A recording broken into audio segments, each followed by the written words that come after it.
What's happening, everybody? Jeff Lightsy Jr. here with the Black Boss channel. There's so much happening in NBA. Kevin Durant drops 49, 17, and 10. Chris Paul's out. Kawhi Leonard's out. And we have it all right after the bumper.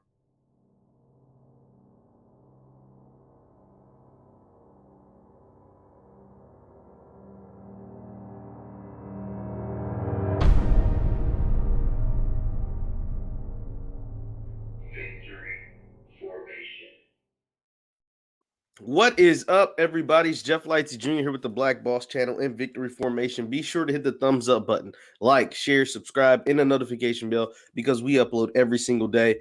Now, I came on here originally. All my notes, everything on this piece of paper was about Kevin Durant and about how he went out there and put up a historic performance, a Jordan-like performance, a LeBron-like performance, a Kobe Bryant-like performance. I'm not even sure Kobe ever had a game like that in the playoffs to basically exposed that the Milwaukee Bucks aren't championship contenders and they're going to have to move some pieces and make some things happen for that team to get any better. That's what I originally came on here to talk about. But this morning, so much news came out. That's why I had to delay it a little bit. I had to push it back to 9:10 because I had to gather my thoughts and write down some notes and put down some stuff. Kawhi Leonard is out for Game 5 against the Jazz. Chris Paul is out indefinitely due to COVID-19 protocols. And the fact that KD just dropped 49, 17, and 10. Like, all of this is happening within the span of 12 hours, 8 hours or whatever took place. So let's dive into it. First, let's talk about Kevin Durant.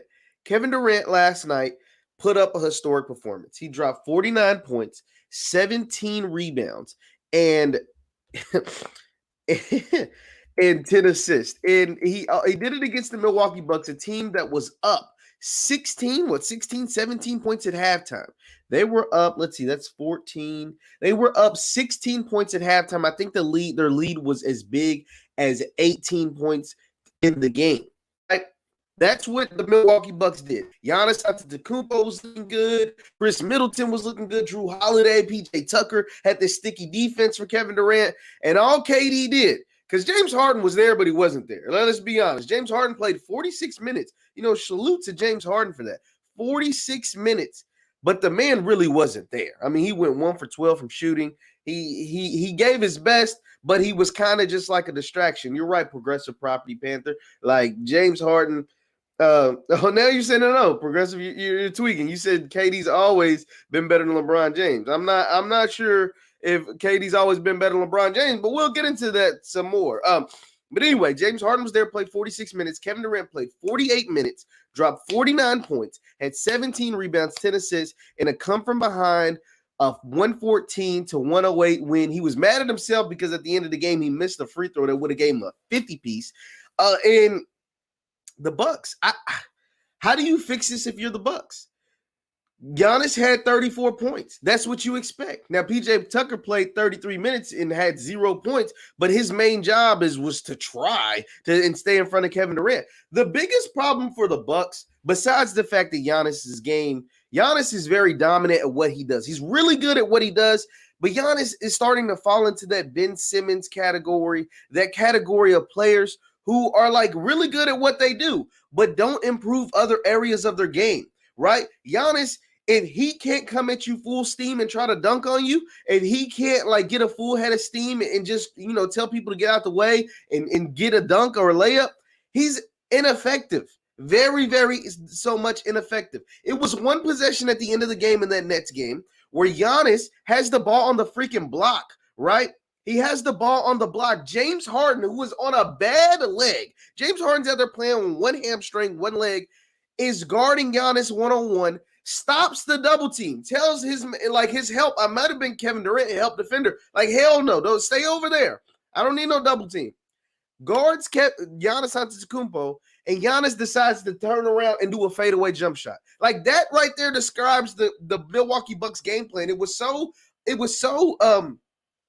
funny because at halftime of the game, even Charles Barkley, who I don't always agree with Charles Barkley, but he made a lot of sense. He said, man, like Milwaukee's up 17 at halftime, but they are playing the dumbest basketball in the history of basketball. He said they should be up 25, first of all, but if they keep playing like this, they'll probably lose this game, even though they're up 17. And sure enough, in the second half, Kevin Durant starts to get hot. He starts to find his jumper. I think he has 17 at halftime or something, and he starts to get it going. And because Milwaukee takes such dumb shots and plays dumb basketball, they allow Kevin Durant and the Brooklyn Nets to come back and win this game. Now, don't get me wrong. You can't expect Jeff Green to make 7 threes every game. Like, you just can't expect that. Like you can't expect you can't expect Jeff Green to hit 7 of 8 threes in a game. But what you also can't expect, law of averages, if he plays again, James Harden to go 1 for 12. I get it, he's hurt. But if he's going to play 46 minutes, you can't expect that man to go 1 for 12 once again.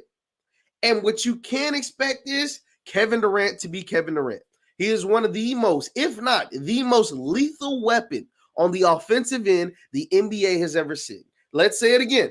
If he's not the most, he's one of the most lethal weapons on the offensive end the NBA has ever seen. Kevin Durant, easy money sniper. You know what I'm saying? Like him. He's like that. He's been him. He's like that. Now, I don't know if he's better than LeBron James, but Kevin Durant is that dude. Now, we got Progressive Property saying he's better than LeBron James. I'm not sure about that. It says this just allows the lack of knowledge. Harden was critical in the well, he was, and that's the thing. I'm not saying Harden didn't play his role. He did play his role, but he did go 1 for 12, and you can't expect, what I'm saying, you can't expect him to shoot that bad.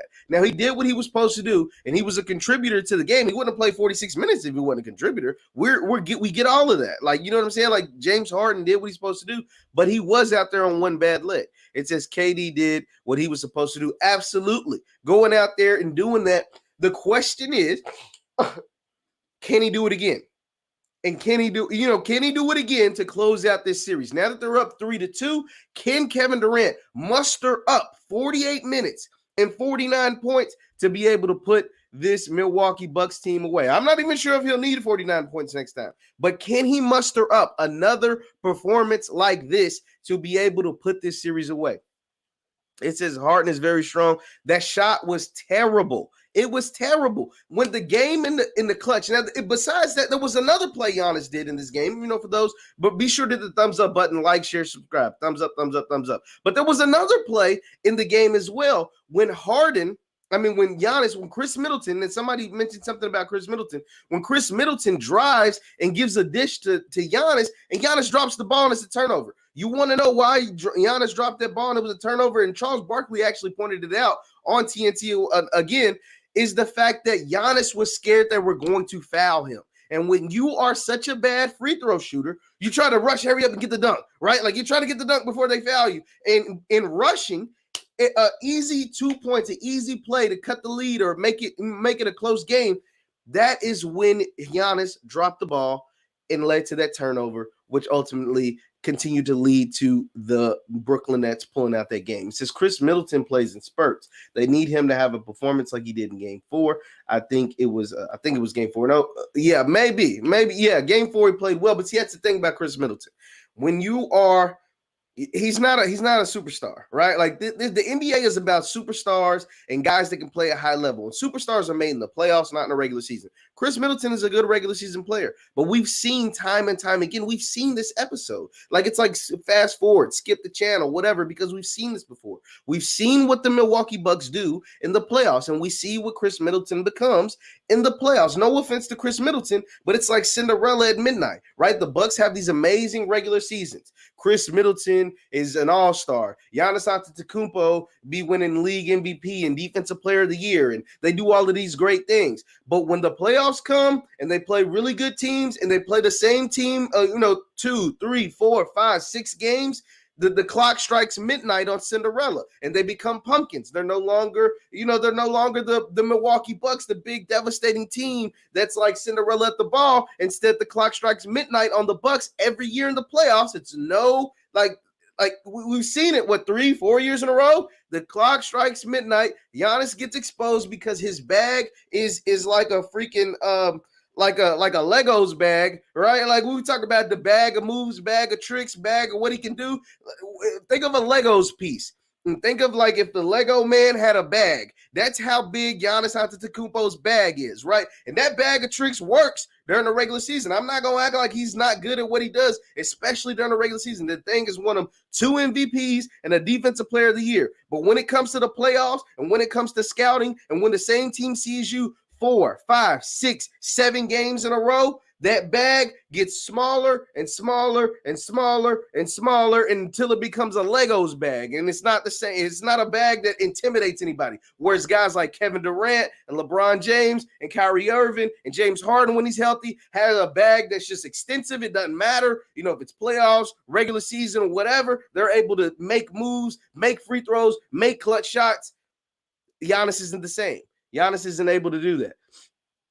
KD was taking it to the rack. KD was doing whatever he wanted to do last night. Like, the man literally could not be stopped. But that's the thing. When you have a bag that's this big, right? A bag that's immeasurable, a bag that nobody can do anything against you, to you, for you. Like, you can do that. I mean, it was one time James Harden put him in a bad situation, 3 seconds on the shot clock. Kevin Durant gets the ball half court, essentially, takes 2 dribbles, gets to a spot, and just shoots it over PJ Tucker for a rainbow 3. And he had to let it be known, I'm feeling it tonight, because he was simply unguardable last night. So that is the problem. And the thing about the Bucks, they don't have a guy like that. Like, when you win championships, think about this. Be sure to the thumbs up button, like, share, subscribe. When you win championships, most championship teams, think about all the teams in the last 20 years, 30 years, 40 years, 50 years that have won the championship. They normally have a guy that you can get a bucket to that can create his own shot from anywhere on the court. They normally have a guy that can get a bucket from anywhere on the court in clutch moments during the playoffs. The Bucks, to me, don't have that guy. That guy, I guess, is supposed to be Chris Middleton, but he doesn't show it. Chris Middleton is not a superstar. He's not. Drew Holiday is not a superstar. They're really, really good players. There's nothing wrong with being a really, really good player in the NBA. But the NBA playoffs are about the stars and the superstars. Point blank, period. And the fact that Giannis cannot get a bucket from anywhere on the court, and the fact that Giannis is afraid of getting fouled because he can't make free throws, will always hold the Bucks back. It will always hold the Bucks back. Marlon says 49 points. He can do that. Another 48 minutes. He will not be good. Yeah, and that's the thing, Marlon. So, they're up 3-2 now. That was game 5. They're up 3-2. All they need is one more game. They need one more win to close this series out. One more win to head to the Eastern Conference Finals. One more win to try to buy some time and some rest for James and Kyrie Irving. Just one. They just need one more win. The problem is, can they get that in game 6? Because the longer this series goes, I think the worse it's going to be for Harden. And I think the worse, obviously, I don't think you're going to see Kyrie Irving the rest of the series, right? So I think that you need Kevin Durant to try and make this happen in game 6. Try his hardest to get this series over in game 6, because that is the best chance that I think the Brooklyn Nets have of succeeding moving forward. So, yes, the Bucks do not have that guy, Marlon. You're right. I don't think they do. Emilion says Kevin Durant was in cheat mode. Yeah, he was. I mean, but that's the thing. When you have a guy, like I said, it has this bag that's, you can't measure, that can literally do whatever he wants, whenever he wants. People thought PJ Tucker, because he was playing football for 2 straight games and the Bucks got 2 straight wins, that PJ Tucker can actually guard Kevin Durant. Come on, man. You and me know both that is not true. PJ Tucker don't got a chance on God's green earth of guarding Kevin Durant for real. Like, we talking for real. PJ Tucker don't got, he don't got that in him. Be sure to hit the thumbs up button. Thumbs up. Besides Kevin Durant. So that was the story. And that's what I wanted to lead off with, because I wasn't going to disrespect Kevin Durant and not talk about his historic performance last night, scoring 49 points on almost 70. Almost. He was like 60-something%, but he was almost at 70% shooting last night, by the way, when he scored 49. And he was literally the only offensive weapon for the Brooklyn Nets, besides Jeff Green's 7 threes. I'm not going to just dispute that and act like that wasn't a big deal. But this morning, we got news that Kawhi Leonard and Chris Paul will miss the next playoff games. So Chris Paul, let's start with him first. Chris Paul, as we know, the Phoenix Suns have punched their ticket. They're in the Western Conference Finals. They're waiting on the winner, the Jazz and the Clippers, who are tied 2-2. So they got some time. Those teams got to win 2 games to win that series. But Chris Paul, we don't know if he's been diagnosed with the virus or if he caught it or whatever, but he's in what they call health and safety protocol. After, I guess, when they do their COVID testing or whatever, I don't know if he got a positive case or if he contact tracing. All of that stuff is so murky, and they keep the details very, very close to the chest. But Chris Paul is in health and safety protocol, and he will be out indefinitely and we've seen these stretches like of players when they say they're in health and safety protocol. Dennis Schroeder missed 2 weeks. Zach LaVine missed 11 games. Jason Tatum missed a bunch of games. Like, players, it varies. It has never been the same for each individual player. So when you're in health and safety protocol, it's scary because when you're the Phoenix Suns, we don't know if Chris Paul actually caught COVID or if it was just contact tracing. But the problem with it is they have a playoff series to win. They have a playoff series that is coming up very, very soon. You got to think. The Jazz and the Clippers play tonight, which is Wednesday. And so they'll probably take Thursday off and play again on Friday. So this series could be over by Friday, depending on if the Jazz or Clippers win the next 2 games, because it's tied 2-2. And if Chris Paul, if they play a game on Friday, you would imagine that they'd start the series, the Western Conference Finals, on like Monday or Tuesday. Well, if I'm just doing quick math, right? If you got to miss 10 days, say if he doesn't have COVID, say if it's just health and safety protocol, he's got his vaccine or whatever, and so he's just got a 10-day quarantine. Well, 10 days from today takes you to next Wednesday, Thursday, Friday, Saturday. So he wouldn't be able to play till next Saturday. Well, by next Saturday, hypothetically, all of this is hypothetical. If they start the series on Monday, and he can't play until Saturday, they could play a game on Monday. 2 days, they'll play a game again on Wednesday. 2 days, they'll play again on Friday. So he could potentially miss 2 to 3 games if this series ends, this week. That is huge news for the Phoenix Suns. If Chris Paul misses 3 games against either Utah or Clippers, it doesn't matter. If he misses to potentially 2 to 3 games against the Clippers or the Jazz, this could be huge. And that is like best case scenario, because we know he's going to miss 10 days. We know he's going to be out of 10 days. Simply, like I said, that's the best case scenario because all the rules that the NBA has in place. So we know he's going to miss at least 10 days. If he actually, knock on wood, God forbid, if he actually does have COVID, right, he could miss 2-3 weeks. That's not what the Phoenix Suns need right now. That is not what the Phoenix Suns need right now. Shout out to Husky. He says the NBA stay blackballing CP3. Let him do 7 to 10 days and let him play. I mean, that's like you said, Husky, that's the best case scenario. 7 days, I highly doubt they'll allow him 7 days. 10 days, I'd say they're probably going to stick on the safe side and do 10 days. But the thing is, this is just with minor information that we know. We just know that he's in COVID safety protocol, and we don't know when he will be allowed to come back. If he actually has COVID, he's going to miss up to 17 days. So that is the problem. That is crazy to think that Chris Paul could literally miss the first 2 to 3 games of the Western Conference freaking Finals with a chance to go to the finals on the line.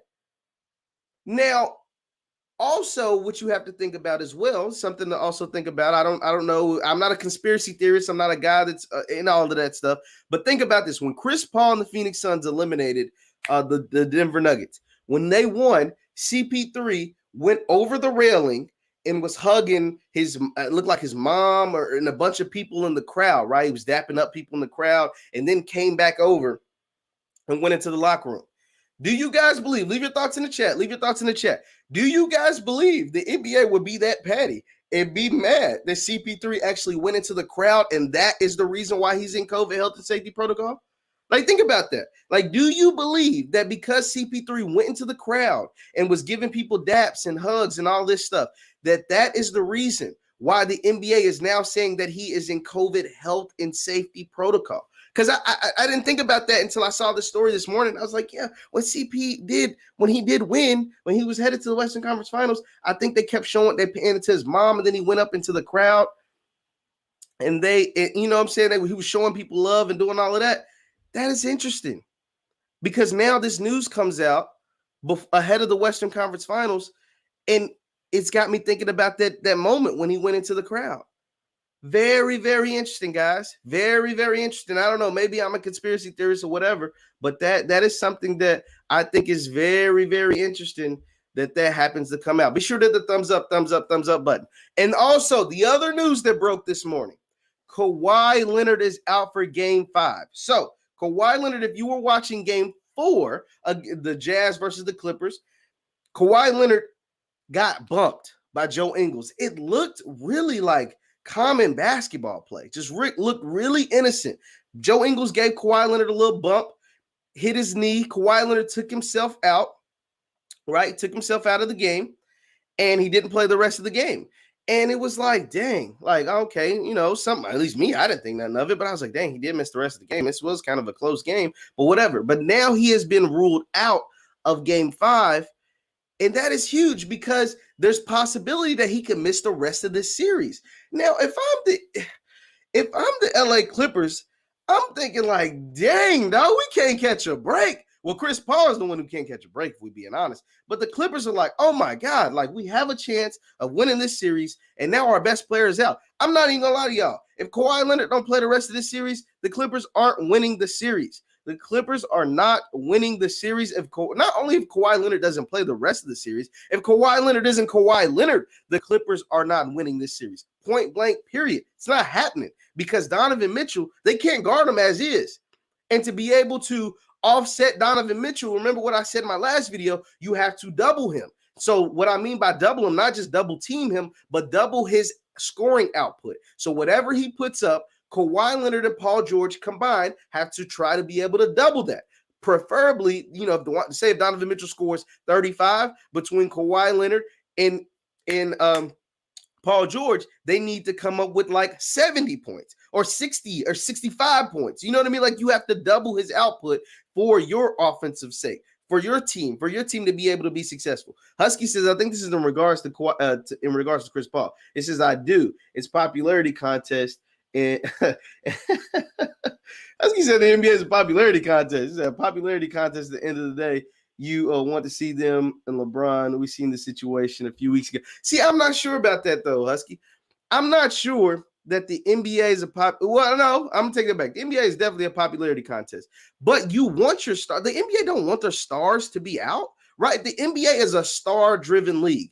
The NFL, on the other hand, is a team-driven league, right? Like you have your stars, but your biggest, brightest stars don't drive ratings. The NBA, your biggest, brightest stars drive ratings. That's why LeBron James is so coveted. That's why Steph Curry is so beloved. That's why Kevin Durant is so beloved, because your stars are what get people to the games or what get people to tune in on television. That's where all the money's at, is on television. So there's no way in the world the NBA, first of all, I mean, preferably you probably don't even want Phoenix in the conference finals. But hell, if you're going to have Phoenix in the conference finals, you don't want the biggest star on Phoenix out. I just don't believe that the NBA wants the biggest star in Chris Paul out of the conference finals if they're going to have the Phoenix Suns in the conference finals. Like that to me, that makes absolutely zero sense. Like 0 cents at all. So there's no way I believe the NBA is sabotaging Chris Paul to keep him from playing in the Western Conference Finals. But back to Kawhi Leonard. So Kawhi Leonard, man, this is going to be crazy without Kawhi Leonard in the playoffs against the Jazz, because the Jazz have been struggling as a team, right? Donovan Mitchell individually has been getting his, but over the last 2 games, the Clippers have seemed to have figured out how to contain the Jazz as a team. They're good. They said, okay, we're going to let Don do his thing, because Donovan Mitchell is a special player. He's a superstar. He's got 6 straight games in the playoffs with over 30 points. He is what he is. But if we can stop Joe Ingles, if we can stop Bogdan, if we can stop, you know what I mean, like Jordan Clarkson, hold these guys to single digits, or hold these guys to taking tough, bad shots, and double team, get the ball out of Donovan Mitchell's hands when he's not scoring, like, we can win this game when our stars play like stars. Paul George, Chris Paul. But when you take when Paul George and Kawhi Leonard, but when you take Kawhi Leonard out of the equation, Then it's not the same team. Paul George isn't capable of doing what KD just did. Listen to me again. Paul George, and I like Paul George, playoff P, but Paul George is not capable of doing what we just saw Kevin Durant just do. Kevin Durant saw that Kyrie Irving was out and James Harden was a shell of himself simply because of injuries. And what Kevin Durant said was, I'm putting this game and this team on me. I'm putting this team on my back and I'm taking over this game. I don't care if you throw PJ Tucker, Chris Middleton, Drew Holiday, Giannis. It don't matter who's guarding me. I'm taking this game over, and there's nothing the Milwaukee Bucks can do about it. I don't believe Paul George is capable to do that. I don't believe Paul George is capable of doing that. With Kawhi Leonard out for Game 5, yes, progressive property, Kawhi Leonard is out for Game 5. With Kawhi Leonard out, I do not believe Paul George is able to just simply say, forget everything else, forget all the white noise. Kawhi, Coach Lou, my team, I got you. I got you. I'm taking this one over. I'm taking us home. I don't believe he's able to do that. I do not believe that. If you think so, leave your thoughts in the chat. If you believe Paul George is able to take over this game in this series in Game 5 and win it in Utah. Think about it. Game 5 is in Utah. You think he's able to do that and win this game in Utah? Leave your thoughts in the chat. Please, please, please leave your thoughts in the chat because I do not believe he is able to do that. He would be proving me absolutely positively wrong if that happens. I don't see it. I don't because he said Alfred says PG doesn't have it in him anymore not to play like KD. Absolutely. I 100% agree with you. I do not see him taking this game because that's the type of performance. If they want to win Game 5, that's the type of performance they're going to need out of Paul George. And you got to think, in NBA playoff series, the team that wins Game 5 wins 80% of the time. That's why winning last night for Kevin Durant and the Brooklyn Nets was so crucial because they won Game 5, and Kevin Durant now potentially only needs to do a historic performance or a great, and maybe not like that, right, to that magnitude, because you can't expect him to play 48 minutes, score 49 points, 17 rebounds, 10 assists in a bunch of other games. But now he only has to do it one more time. Instead of if they lost that game, he would have to do it 2 more times. He only has to do it 1 more time. That's why winning Game 5 is so crucial. So Paul George, he has to put up a historic type performance, a hero type performance to win Game 5, but it's in Utah. It's in Utah. And the thing, another big reason why it's very, very critical for the Clippers to win this game, because if they lose this game, not only could they lose the series in Game 6, but even if they won Game 6, guess what? They would have to go back to Utah for a Game 7. You don't want to go back to Utah for a Game 7. You guys hear what it sounds like in Utah? You guys heard them first 2 games. Utah is crazy.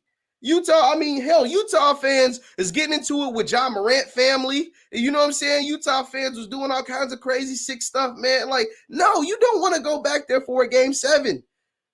Tell me in the chat, if you're the Clippers, if you're Kawhi Leonard, Paul George, Ty Lue, do you want to go back to Utah for a Game 7? Absolutely, positively no. No, you do not.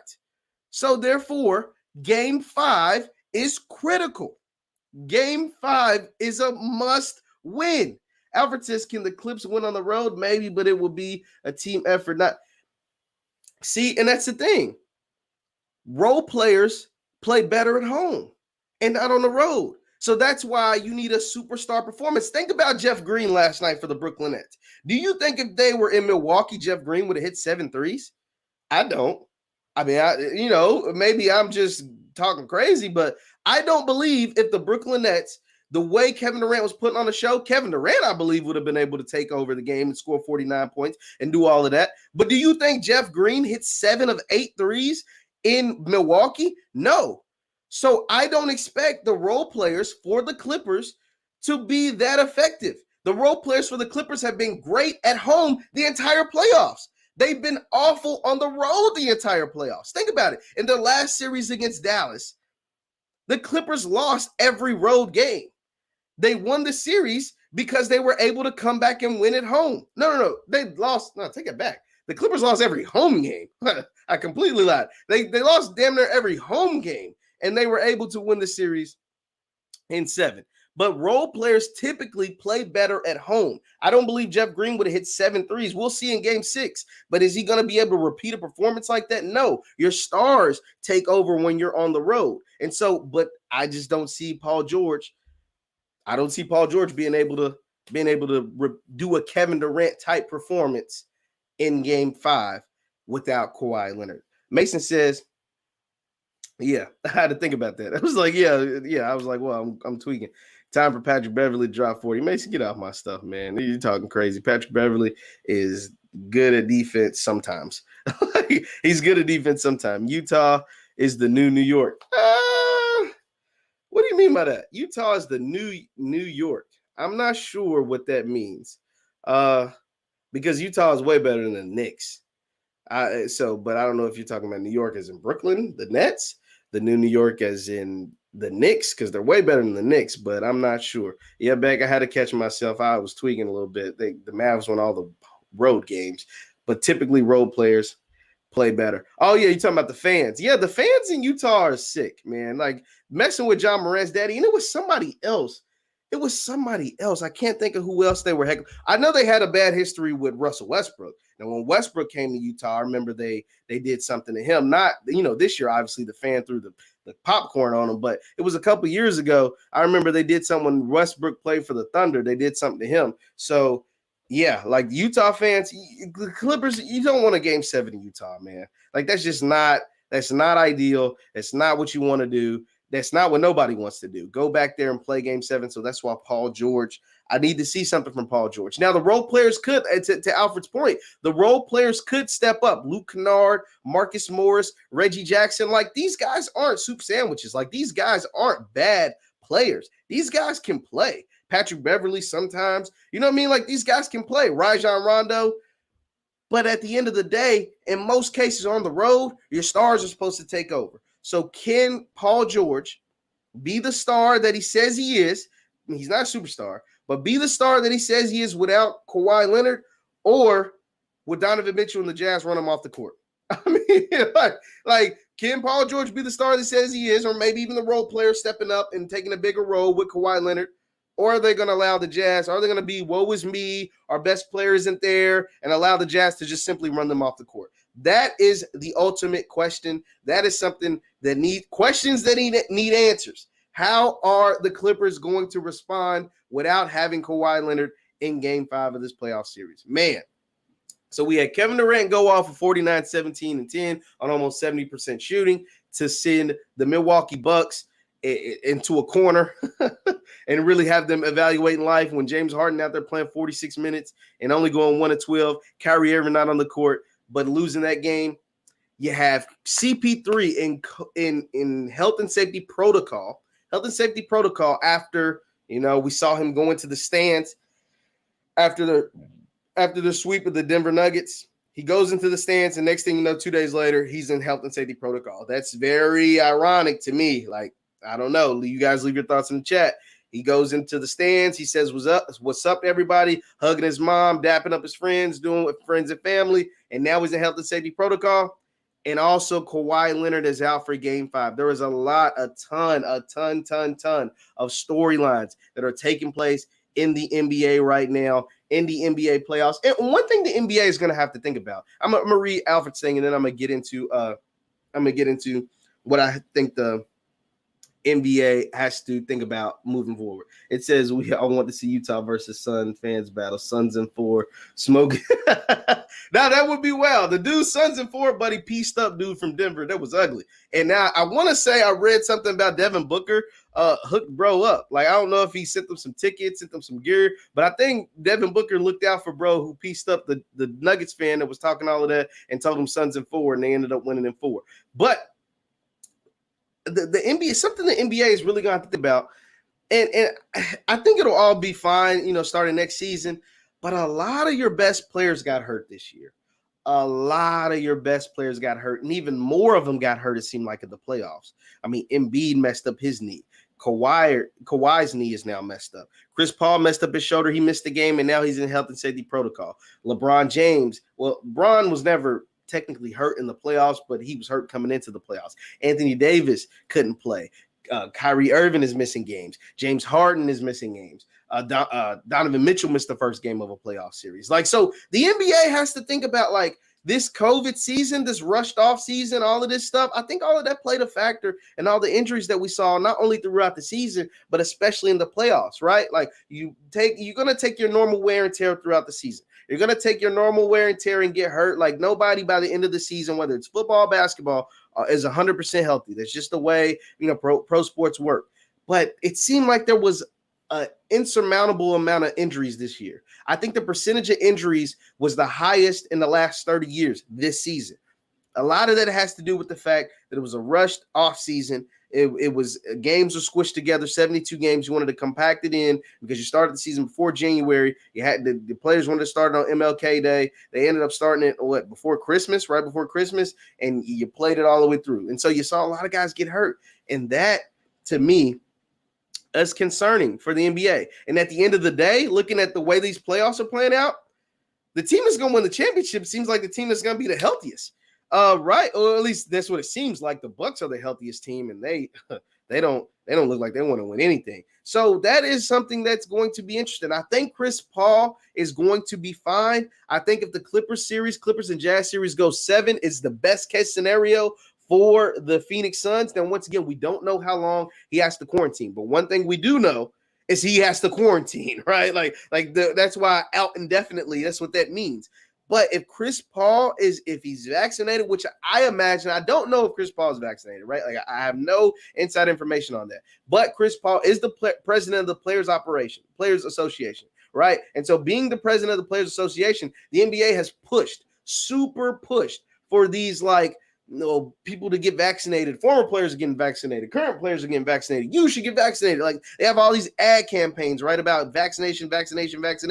So, with all of that being said, I would imagine, I don't know, but for a league that is pushing you and me to get vaccinated, that the president of their Players Association should be vaccinated, I would imagine. So, saying that, I would imagine that his vaccination status will allow him, if he doesn't have COVID and if he's not actually sick, right? Because we've seen Jason Tatum say he was sick and he was never the same, this entire season. And other guys say they got sick and they felt tired or whatever. So if he is not sick, then he should be able to come back, quickly as possible, right? But if he's actually sick or feeling symptoms from COVID, it could be a totally different thing. It could change the Phoenix Suns' fortunes for the rest of this, rest of these playoffs. But if he is vaccinated, which I imagine he is, and if he's not sick, asymptomatic or whatever, if it's just contact tracing for going up in the stands, is what I believe. This is just me, call me a conspiracy theorist, but I think it has a lot to do with the fact that he went up in the stands. I think it may have more so have to do with the fact that he went up in the stands as opposed to actually having COVID. I don't really know, but that's what I would believe, right? So if that's the case, if he has a shot, he's not sick, and it's just contact tracing because he went up in the stands, I think he should be fine. But they also need this Clippers-Jazz series to go 7 games. They still need the Clippers-Jazz series to go as long as possible to give Chris Paul those quarantine days, as many days as possible. So those are just my thoughts on that. Leave your thoughts in the chat. That's all I have for today, guys. Kevin Durant, historic performance. Chris Paul, out indefinitely due to health and safety protocol, and Kawhi Leonard out for Game 5. We'll do this all again tomorrow, 9 a.m. Central, 10 a.m. Eastern. Once again, I'm Jeff Lightsy Jr. with the Black Boss Channel and Victory Formation. Follow me on Instagram at JLightsy7. I post content on there all the time. Thank you guys for tuning in, and I will see you next time. Hit the thumbs up button on your way out. Peace.